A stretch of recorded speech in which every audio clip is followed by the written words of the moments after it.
Hello learners, welcome to Unacademy. मेरा नाम है प्रांजल सिंह और आज मैं आपके लिए एक ऐसा वीडियो लेके आया हूं जो आपके करियर के लिए बहुत ज्यादा इंपॉर्टेंट है। अब ये वीडियो क्या है और इस वीडियो को मैं ही लेके क्यों आया हूं, चलिए जल्दी से ढूंढते हैं इन दो जवाबों को। सबसे पहले जरा देखते हैं हमारे देश में लॉ स्टूडेंट्स की मेंटालिटी।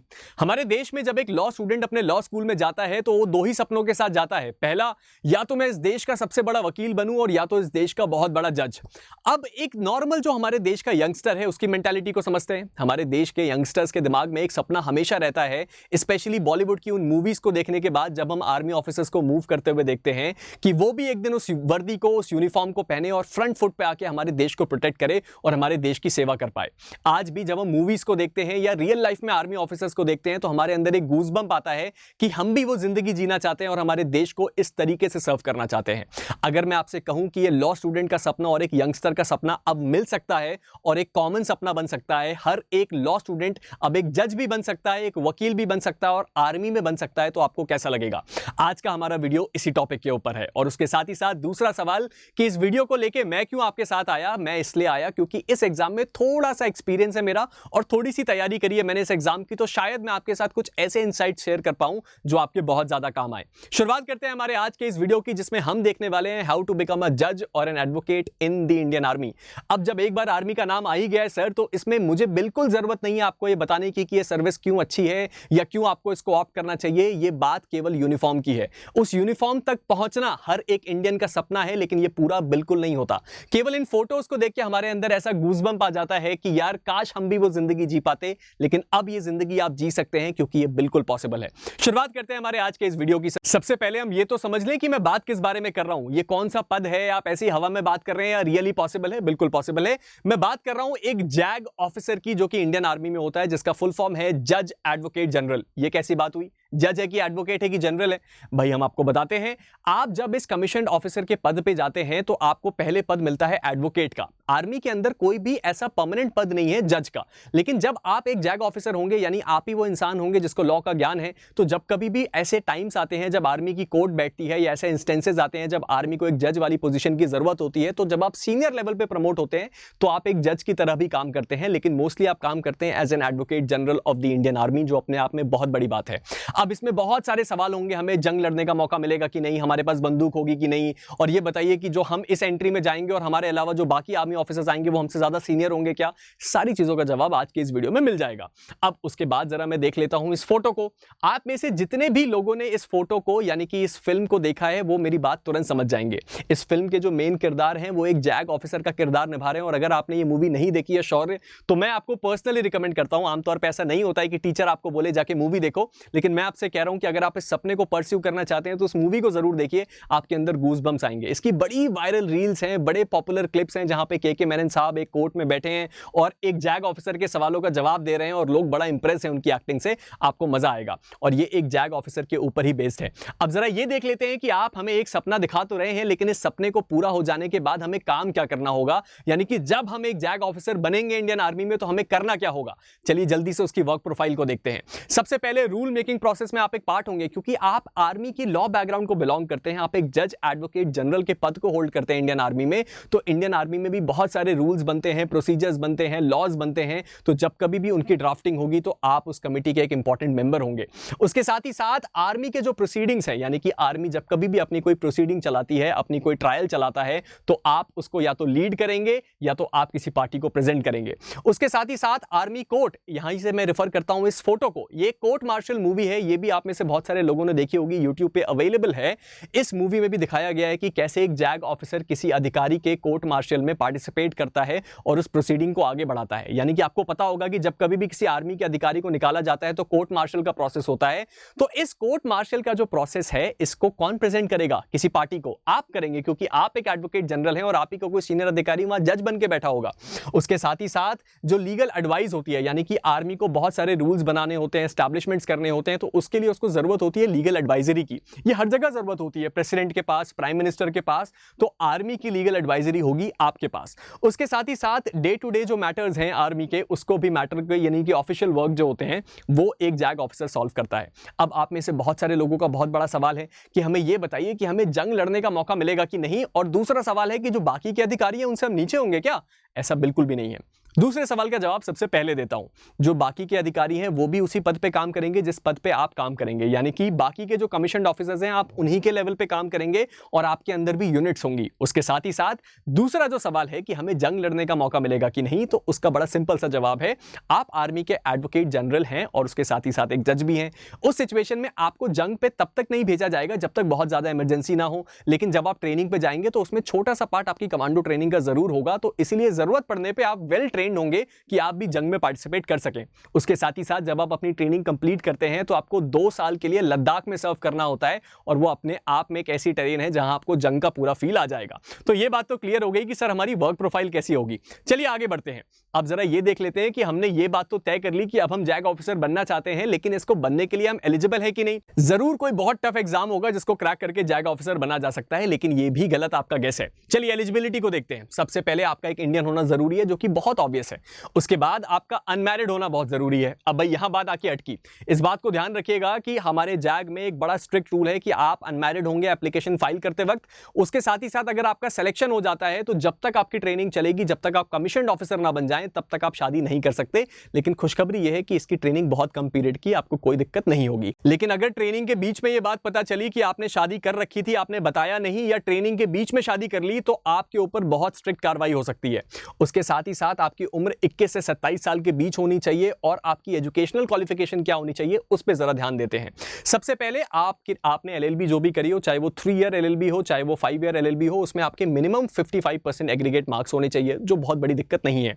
अब सबसे बड़ा क्वेश्चन आता है क्लैट पीजी का। बहुत सारे बच्चों का डाउट है कि क्लैट का क्या करें, इसमें क्लैट भी मांग लिया है, हम क्या करें। मैं आपको सिंपल सी बात बताता हूं।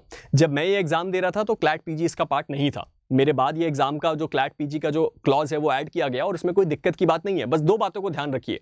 लास्ट जो क्लैट पीजी हुआ है, यानी कि पोस्ट ग्रेजुएट के एडमिशंस के लिए जो क्लैट हुआ है, उसका स्कोर यहां पे वैलिड होता है। इसका मतलब बिल्कुल भी नहीं कि आपने 4 साल पहले कोई क्लैट दिया था, उसके स्कोर के बेस पे आप सोचे कि मुझे जैग में एंट्री मिल जाए, नहीं मिलेगी। लास्ट क्लैट का आप फॉर्म भरिए, उसमें आप स्कोर करिए, और स्कोर के बेस पे आपको यहां पे फॉर्म भरने का मौका मिल जाएगा। उसके साथ ही साथ हमें एक और चीज देखनी है कि आप एलिजिबल होने चाहिए एक वकील के तौर पर रजिस्टर होने के लिए, यानी कि आपकी एलिजिबिलिटी मांगा है, उससे ज्यादा कुछ नहीं मांगा। आपने अपना रजिस्ट्रेशन करवाया है कि नहीं, आप एआईबी का एग्जाम दिए हैं कि नहीं, कोई जरूरत नहीं है। केवल अगर आप एक एलिजिबल हैं, और उसकी एलिजिबिलिटी क्या है सर, सिंपल सी है, आपने एलएलबी कंप्लीट कर रखी हो, किसी रिकॉग्नाइज्ड कॉलेज से कर रखी हो, ये भी बात सॉर्टेड है। इसके बाद आखिरी में आता है कि आपकी जो डिग्री है वो bar council of India recognise करता हो, जो कि मैं जानता हूं आप में से सभी लोगों के कॉलेज की डिग्री बार काउंसिल से रिकॉग्नाइज है, और अगर नहीं है तो फिर आप एक दूसरा प्रोसेस कंप्लाई करिए जो आपको ऑब्वियसली पता है।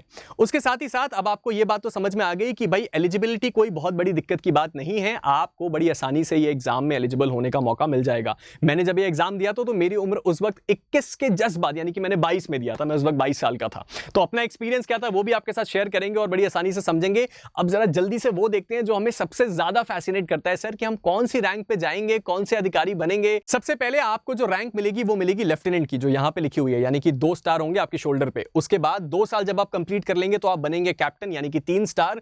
उसके बाद जब आपके आर्मी में टोटल 6 साल कंप्लीट हो जाएंगे तो आप बनेंगे एक मेजर, ये वाली रैंक। उसके बाद जब आप आर्मी में 13 साल कंप्लीट कर लेंगे तो आप बनेंगे लेफ्टिनेंट कर्नल, यानी कि ये वाली रैंक। उसके बाद आप 26 साल पे बनेंगे कर्नल। जो सबसे बड़ा पद आपको इस एंट्री में मिलेगा वो है मेजर जनरल तक का पद, जो कि जनरल्स की रैंक में तीसरे नंबर के जनरल है और बहुत ज्यादा हाई रैंक होती है, और ये एक्सेप्शनल सर्विस पे ही आपको ऑफर किया जाता है। चलिए हमें रैंक्स तो क्लियर हो गई, लेकिन सर ये बात तो सच है, हम देश सेवा करेंगे, सब करेंगे, लेकिन हमने सुना है कि आर्मी वालों को सैलरी भी बड़ी अच्छी मिलती है। सैलरी का भी अगर आप थोड़ा बता देते। बिल्कुल बता देंगे सर। तो जो सैलरी का ब्रेकअप है वो ऐसा है कि जब आप लेफ्टिनेंट होंगे तो आपकी सैलरी होगी 56,000 से लेके 1,77,000 के बीच में। अब ये कौन सी बात हुई, ये कैसा ब्रेकअप है, मैं आपको सिंपल सी भाषा में समझा देता हूं। जब आप एक आर्मी में ज्वाइन करेंगे लेफ्टिनेंट के पद पे, तो जो इन हैंड एक्चुअल सैलरी आपको मिलेगी वो मिलेगी तकरीबन 80,000 से लेके 1 लाख के बीच में। मैंने आपको एकदम क्लियर कट बात बता दी। उसके बाद जब आप आखिर पद तक पहुंचेंगे, वैसे बहुत कम लोग पहुंचते हैं, तो मेजर जनरल के जब आप पद पे पहुंचेंगे तो आपको तकरीबन 2.5 लाख रुपए महीने के सैलरी मिलेगी। अभी के हिसाब से बात उस समय तक तो चीजें बहुत ज्यादा बदल जाएंगी। सैलरी ब्रेकअप भी हमें पता चल गया है सर। अब जरा एप्लीकेशन प्रोसेस को देखते हैं। यहीं पे आपको सबसे ज्यादा जरूरत है ध्यान देने की। सिंपल सी बात है, एक सिंपल सा शब्द याद रखिए, ज्वाइन इंडियन आर्मी। आपको क्या करना है, इंडियन आर्मी को ज्वाइन करना है। joinindianarmy.nic.in ये वेबसाइट का नाम है। यहां पे चले जाइए, हर 6 महीने में एक बार जैक की एप्लीकेशन आती है। आपको केवल केवल उस एप्लीकेशन फॉर्म को भरना है, हमें एलिजिबिलिटी पता है, अगर हमारी उम्र ठीक है, अगर हम शादीशुदा नहीं है, अगर हम इंडियन हैं, हमारे 55% से ज्यादा मार्क्स हैं एलएलबी में, हमने अगर क्लैट का पिछला एग्जाम दिया हुआ है तो हम एप्लीकेशन सक्सेसफुली हमने भर ली। आपने एप्लीकेशन सबमिट करी, अब होती है शॉर्ट लिस्टिंग। ये शॉर्ट लिस्टिंग कैसे होती है सर? बड़ा सिंपल सा प्रोसेस है। आर्मी में कोई एग्जाम नहीं होता, सबसे अच्छी बात यही है। तो आपका एग्जाम नहीं लिया जाएगा, आपके क्लैट पीजी के स्कोर पे, आपके बैचलर डिग्री के मार्क्स पे आर्मी अपने डिस्क्रिप्शन पे ये देखती है कि कौन सा कैंडिडेट अच्छा है। उसमें बहुत सारी आपकी और भी इंफॉर्मेशन मांगी जाती है और उन सारी चीजों को एनालाइज करके आपको इंटरव्यू के लिए कॉल किया जाता है। फिर आपको आता है इंटरव्यू कॉल। सबसे इंपॉर्टेंट बात आपने नोटिस करी, सीधे एसएसबी इंटरव्यू। आपके दोस्त अगर एनडीए से जाएगा तो उसको पहले एक एंट्रेंस क्वालिफाई करना होगा, उसके बाद इंटरव्यू और उसके बाद सिलेक्शन। अगर कोई इंसान सीडीएस से जाता है तो पहले वो एक एंट्रेंस देता है, उसके बाद वो देता है इंटरव्यू और उसके बाद सिलेक्शन। यहां आपको सीधे एसएसबी इंटरव्यू का कॉल आता है और इसीलिए मैं कहता हूं कि इस एग्जाम में अगर आप थोड़ा सा अपना गोल सेट कर लें, अपने आप को अलाइन कर लें इस थॉट के साथ कि मैं एक आर्मी ऑफिसर बनना चाहता हूं, अपनी पर्सनैलिटी में चेंजेस लाएं, तो आप 100% इस जगह पे सेलेक्ट होके ही जाएंगे। उसके साथ ही साथ एक और बड़ी इंटरेस्टिंग बात बताऊं, ये आपकी नॉलेज को बिल्कुल टेस्ट नहीं करता, मैंने एग्जाम दिया हुआ है। ये केवल और केवल आपकी पर्सनैलिटी को टेस्ट करता है। अगर आपकी पर्सनैलिटी एक आर्मी ऑफिसर बनने वाली है, अगर आपकी थिंकिंग प्रोसेस एक आर्मी ऑफिसर बनने वाला है, तो आप इस एग्जाम को 110% क्रैक कर लेंगे। अब ये एसएसबी इंटरव्यू क्या है मैंने दिया हुआ है, तो इसलिए इसके ऊपर एक नया वीडियो मैं लेके आऊंगा बहुत जल्द इसी चैनल पे। तो अगर आप नहीं हैं अभी तक सब्सक्राइब इस चैनल को, तो इस चैनल को तुरंत सब्सक्राइब कर लीजिए, जिसमें मैं पूरा एक्सपीरियंस भी शेयर करूंगा और आपको ये भी बताऊंगा कि इस एसएसबी इंटरव्यू को कैसे प्रिपेयर करना है। ये टोटल 5 दिन का इंटरव्यू होता है। आखिरी में आता है इसमें एक क्या कॉन्फ्रेंस, और अगर आपने उस कॉन्फ्रेंस को क्वालिफाई कर लिया, यानी कि आपका एसएसबी इंटरव्यू क्रैक हो गया, तो आप आ जाते हैं मेडिकल एग्जामिनेशन पे। कई लोग मेडिकल एग्जामिनेशन में बाहर हो जाते हैं, लेकिन हमें अभी उतना आगे का नहीं सोचना है। हमें बस इतना ध्यान देना है कि मेडिकल एग्जामिनेशन हमारा क्लियर हो जाएगा, हम पॉजिटिव हैं, हम फिट लोग हैं। तो मेडिकल एग्जामिनेशन क्लियर होते ही आपका निकलता है मेरिट लिस्ट इंडिया के सारे एसएसबी सेंटर्स का एक साथ। फिर जितने पद होते हैं उतने टॉप के लोगों को मार्क्स के बेसिस पे सिलेक्शन दे दिया जाता है। सिंपल सा प्रोसेस। और उसके बाद आपकी आती है ट्रेनिंग। लेकिन अब आपको लगा होगा हैप्पी एंडिंग होगी सर, ट्रेनिंग आ गई, खत्म सब। सबसे इंपॉर्टेंट बात, जो सबसे अच्छी बात है, पता है क्या? आप में से ज्यादातर लोग गेस करेंगे कि ट्रेनिंग होगी 2 साल 3 साल 4 साल की। नहीं सर, केवल 49 वीक्स की ट्रेनिंग है, यानी महीनों में आपकी ट्रेनिंग खत्म हो जाएगी।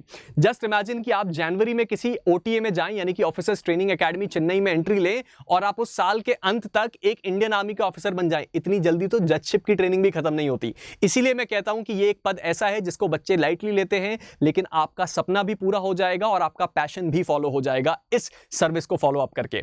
अब उसके बाद जरा सर्विस के बारे में थोड़ा सा देख लेते हैं कि ये सर्विस क्या है, कैसे काम करती है, क्या क्या है इसमें, कितने समय के लिए हम आर्मी में रहेंगे। तो आप लोग जो जा रहे हैं ना, वो शॉर्ट सर्विस स्कीम के अंतर्गत जा रहे हैं। अब शॉर्ट सर्विस स्कीम क्या है कि आपका जो परमानेंट कमीशन है वो है 10 साल का, यानी कि आप 10 साल तो आर्मी में श्योरली सर्व करेंगे। उसके बाद सर क्या होगा? उसके बाद आपको ऑप्शन दिया जाएगा, और आर्मी के पास भी ऑप्शन है। अगर आपकी इच्छा है कि आप परमानेंट कमीशन हो जाएं, यानी कि आर्मी में अपनी जिस भी पद पे आप रहेंगे उस पद पे जब तक रिटायरमेंट नहीं होता तब तक आप सर्व करें, तो आर्मी के पास ऑप्शन है। अगर उनको आपका काम अच्छा लगा और अगर आपको आर्मी की लाइफ अच्छी लगी और दोनों इस बात पे एग्री हो गए, तो आपको ये पद पे कंटिन्यू करने दिया जाएगा, यानी कि परमानेंट कमीशन पे। वरना आप 10वें साल पे भी अपना रिटायरमेंट ले सकते हो। और अगर आप 10th ईयर में चाहें कि मैं परमानेंट कमीशन तो नहीं चाहता, लेकिन आर्मी को लगा कि ठीक है ये इंसान अच्छे हैं, तो आपको अगले 4 साल के लिए और, यानी कि टोटल 14 साल के लिए आर्मी में रखा जा सकता है। मोस्टली लोग इस 14 साल के टेन्योर को सर्व करते हैं। तो ये बात क्लियर है कि आप 14 साल एक मान के चलिए एवरेज समय है, लेकिन अगर आपका परमानेंट कमीशन हो गया तो आप कर्नल, मेजर जनरल की रैंक तक भी पहुंचेंगे। ब्रिगेडियर भी उसमें एक बहुत बड़ा पद है। अब इंटरेस्टिंग बात यह है कि सर 10 साल के बाद हम क्या करेंगे? ये तो बहुत छोटी सी बात हो गई, 10 साल के लिए आर्मी, उसके बाद हमारे पास कुछ भी नहीं। आर्मी केवल आपको सैलरी नहीं देता, वो आपकी पर्सनालिटी को बिल्ड करता है, वो आपके कैरेक्टर को बिल्ड करता है। और मैंने तो आज तक कभी नहीं सुना कि आर्मी का कोई ऐसा ऑफिसर जो आर्मी को 10 साल या 14 साल बाद छोड़ के आया, उसको कोई नौकरी ना मिल रही हो या उसके पास कोई काम ना हो। ये सारी चीजें आप तब के लिए छोड़िए जब आप बहुत ज्यादा मैच्योर होंगे। 10 साल 12 साल 13 साल 14 साल बाद की बातें हैं। अभी इन सारी चीजों को सोच के आप अपने ड्रीम को खराब मत करिए, ये बहुत लेटर ऑन चीजें हैं। और मैं आपको एक बात गारंटी के साथ बता रहा हूं, कोई ऐसा आर्मी का ऑफिसर नहीं होता जो इतने समय में रिटायर होने के बाद बेरोजगार हो जाए या उसके पास खाने पीने के पैसे ना हो। उसके साथ ही साथ आर्मी के और भी बहुत सारे ऐसे अलाउंसेस होते हैं जो आपको लाइफ सस्टेन करने में हेल्प करता है। और जैग ऑफिसर के बाद आपकी रियल जो करियर की पॉसिबिलिटी है वो बढ़ती है। आप चाहें तो इसके बारे में जाके गूगल में पढ़ सकते हैं। तो आज का हमारा ये वीडियो था जैग ऑफिसर्स के बारे में, जहां मैंने आपको एक इंट्रोडक्शन दिया कि आप इंडियन आर्मी में जज एडवोकेट जनरल बन सकते हैं। अगला वीडियो इसके फॉलोअप में बहुत जल्दी लेके आऊंगा, जिसमें मैं आपको ये बताऊंगा कि इस एसएसबी इंटरव्यू को क्रैक कैसे करना है। तो अगर चैनल को सब्सक्राइब नहीं किया है तो कर दीजिएगा। अगर आपका और कोई भी डाउट है करियर से रिलेटेड या आगे इस प्रोफेशन को कैसे फॉलो किया जाए या इन जनरल कोई डाउट है तो आप हमें नीचे कमेंट सेक्शन में जरूर बता सकते हैं। मिलते हैं एक नई वीडियो के साथ, तब तक के लिए keep stay motivated and keep working hard. Thank you.